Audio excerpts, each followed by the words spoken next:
Shalom sobat pecinta kebenaran yang diberkati Tuhan. Kita berjumpa kembali dalam channel Suara Kebenaran Injil Kristus. Tanpa terasa kita sudah sampai pada penghujung tahun. Ya, Desember telah tiba. Desember yang sudah identik dengan bulan Natal kembali mengunjungi kita, dan suasana Natal mulai terasa di berbagai tempat seperti mal-mal biasanya dihiasi dengan tema-tema Natal dan berbagai aksesorisnya. Juga terdengar alunan lagu-lagu Natal, dan tentu saja terjadi kesibukan dengan berbagai ibadah dan perayaan Natal sepanjang bulan Desember, bahkan sampai kepada akhir Januari juga. Dan di balik sukacita dan berkat Natal itu ada hal-hal yang menarik untuk kita jawab bersama, yaitu pertanyaan tentang mengapa setiap Desember kita selalu menghadapi pertanyaan-pertanyaan negatif yang terus berulang tentang Natal. Mengapa ada tuduhan bahwa Natal adalah perayaan pagan, dan bullying bahwa Natal begitu dekat dengan hal-hal yang penuh dengan kedagingan dan hawa nafsu. Dan benarkah semua itu? Ayo kita simak bersama video ini sampai tuntas agar kita dapat jawaban secara terang benderang. Sobat pecinta kebenaran, perayaan Natal sebagai hari kelahiran Yesus Kristus memang tidak tertulis, bahkan tidak ada anjuran ataupun perintah dalam Alkitab untuk merayakan Natal. Walaupun demikian, marilah kita telaah bersama, perlukah kita merayakan Natal, dan bagaimana sejarah Natal berdasarkan catatan bapak-bapak gereja, juga seperti apa terang firman Tuhan dalam Alkitab. 2 Timotius 2 ayat ke-8. Ingatlah ini, Yesus Kristus yang telah bangkit dari antara orang mati, yang telah dilahirkan sebagai keturunan Daud, itulah yang kuberitakan dalam Injilku. Menurut 2 Timotius pasal 2 ayat ke-8, kita dapatkan hal penting di dalam pemberitaan Injil dari Rasul Paulus. Dan hal ini dipesankan untuk Timotius anak didiknya, bahwa pemberitaan Injil yang dilakukannya juga perlu mengingat Yesus Kristus yang telah bangkit dari antara orang mati dan lahir sebagai keturunan Daud. Jadi berita tentang kelahiran, kematian dan kebangkitan Yesus Kristus adalah satu pengajaran rasuli yang turun-temurun hingga kini. Pada ayat tersebut terlihat perintah Paulus dengan kata ingatlah, artinya hal-hal yang perlu diingat, memperingati, peringatan, dan hal itulah yang ditekankan untuk Timotius. Dalam kekristenan kita, sebenarnya peringatan Paskah dan Natal sangat berkaitan. Kita tidak saja mengingat kematian Kristus untuk karya penebusannya, kita juga mengingat kelahirannya melalui inkarnasi. Disinilah kita perlu memahami makna kematian, juga kelahirannya secara mendasar dan benar. Sobat pecinta kebenaran, dalam momen Natal ini, sebagai orang Kristen yang dewasa, mari kita memperingati kelahiran Yesus Kristus dengan kesalehan dan bertanggung jawab. Kita bisa memakai momen Natal untuk memberitakan Injil. Marilah fokus kepada bagaimana kita memperingati kematian dan kelahirannya. Menurut 2 Timotius 2 ayat ke-8, ternyata lebih kepada peringatan. Untuk itu marilah kita menghindari perayaan-perayaan Natal yang berlebihan dan syarat dengan pesta pora.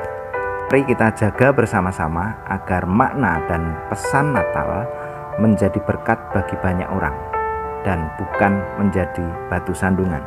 Lalu bagaimanakah perayaan Natal bisa dianggap sebagai perayaan pagan? Tuduhan Natal sebagai perayaan agama asing ini ternyata muncul dari kalangan internal karena berasal dari fitnah teolog Jerman pada abad ke-18 yang mempropagandakan bahwa 25 Desember adalah hari raya perayaan Dewa Matahari.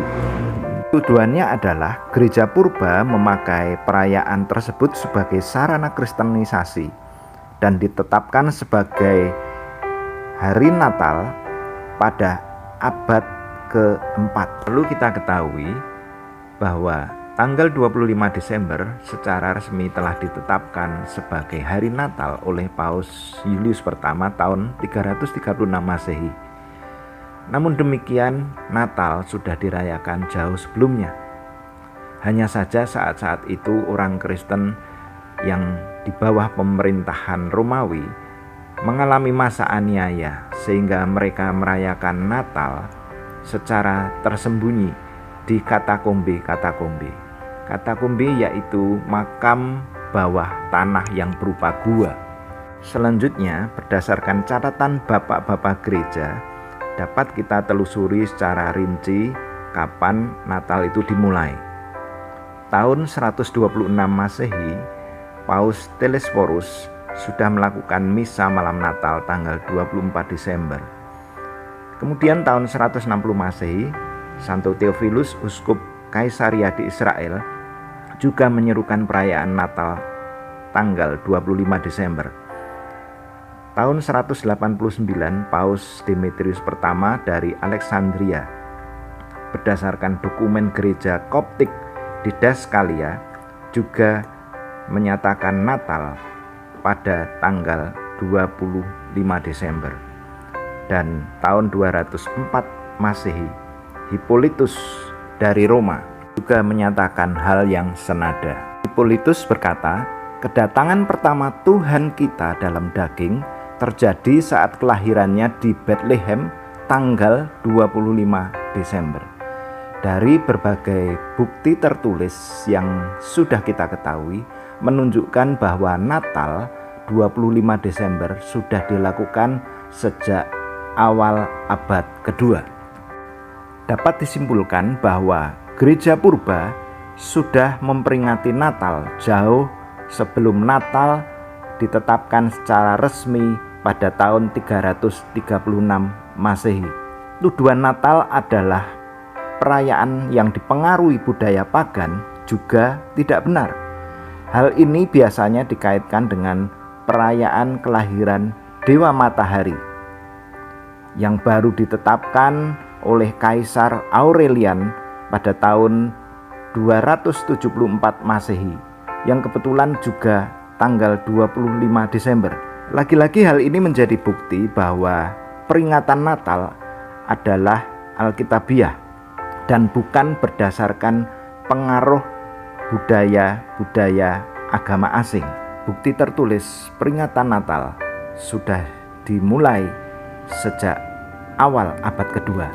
Sedangkan perayaan Sol Invictus yang berkaitan dengan kelahiran Dewa Matahari ditetapkan mulai akhir abad ketiga. Sobat pecinta kebenaran, berdasarkan uraian catatan-catatan sejarah dan ayat Alkitab yang kita dengar, kita memiliki dasar pijakan yang kuat untuk menepis berbagai tuduhan yang tidak benar tentang sejarah Natal dan penetapan tanggal 25 Desember sebagai peringatan Natal. Dengan demikian, kita dapat menyambut sukacita dan berkat Natal tahun ini. Manfaatkan momen Natal sebagai anak-anak terang dan menggunakannya dengan baik sebagai momen pemberitaan Injil Kristus. Selamat Natal dan kiranya berkat dan sukacita Natal menyertai kita semua. Tuhan memberkati.